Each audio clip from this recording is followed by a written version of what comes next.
Greetings, all my relatives. Those are words in Kwakwala, and they're articulated almost every day to acknowledge our oneness, people who are related to each other in some way.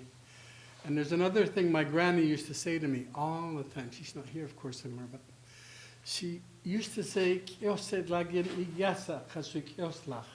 I would be nothing without you. And over time, I used to reflect on these things that I heard that seemed so significant, and they were, of course. They were acknowledgments on a daily basis that we, people, human beings, ought to be respecting our connectedness with each other. For some reason, we've drifted a long way from doing that, and we live in silos and solitudes, and we live in our difference rather than our commonality. So I wanted to share those words first because I feel that way about you.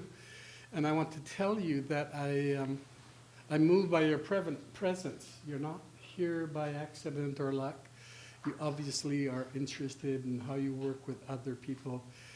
And that's a really important value to hold, to work with people in the most respectful way, to bring your highest self, so that when you give consideration to those things that you give consideration to moving forward, your decisions are going to be in the best interest of so many people other than your very own.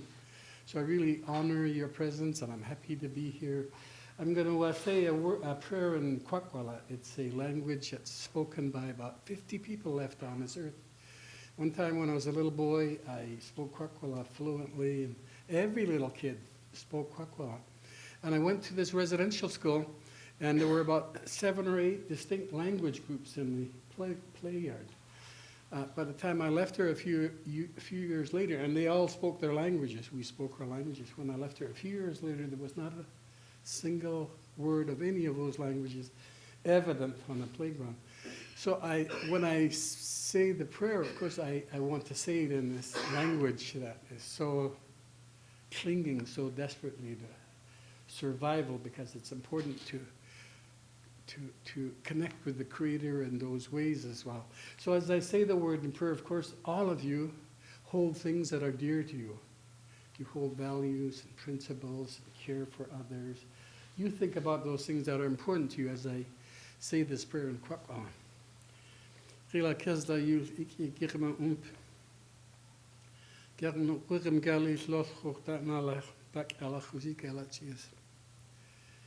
Oma gachwch da nalach tsosi da llacwa I gachnoch, tsosi da I chwaltama.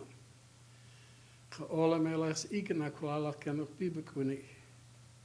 Cha masesyn gwch lach ela waltam lach lachich I chi cwlen cwnoch. Ahe all my relations. Thank you.